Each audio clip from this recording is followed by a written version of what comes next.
साहेब आता तुम्ही हा फोन उचलायचा, फोन उचलल्या उचलल्या तुमच्या मनातल्या व्यक्तीला तो आपोआप लागणार आहे आणि तुम्ही त्याच्याशी बोलायचं. मी अगदी मनातनं बोलतोय.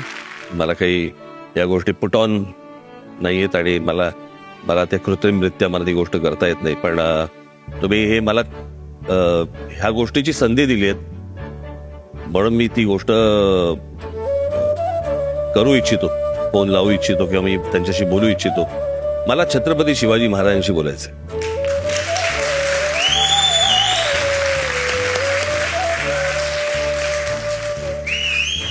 आणि माझी इच्छा आहे की त्यांनी पुन्हा महाराष्ट्रात अवतरावं, देशात अवतरावं, खास करून महाराष्ट्रात अवतरावं आणि महाराष्ट्रातल्या प्रत्येक मराठी माणसाला सांगावं की तुम्ही कशासाठी झगडलात, तुमच्या आयुष्यातली इतकी वर्ष तुम्ही कशासाठी घालवलीत, काय समजवण्यात घालवलीत, काय करण्यात घालवलीत.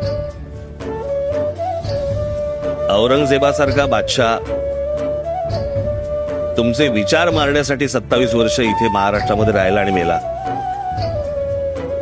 पण आम्हाला अजून कळत नाही की तुम्ही कोण आहात, तुम्ही काय आहात, तुम्ही कशासाठी महाराष्ट्रात जागवलात. आणि अजूनही आम्हाला समजत नाही. आम्ही फक्त तुमच्या पुण्यतिथी आणि जयंत्या साजऱ्या करतोय, पण तुम्ही कोण आहात हे आम्हाला अजूनपर्यंत समजलं नाही.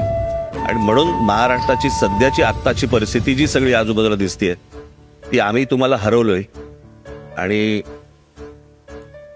तुम्ही आम्हाला समजत नाही आहात, तुम्ही आम्हाला कळत नाही आहात. आणि त्याच्यामुळे मला असं वाटतं महाराष्ट्राची परिस्थिती आहे.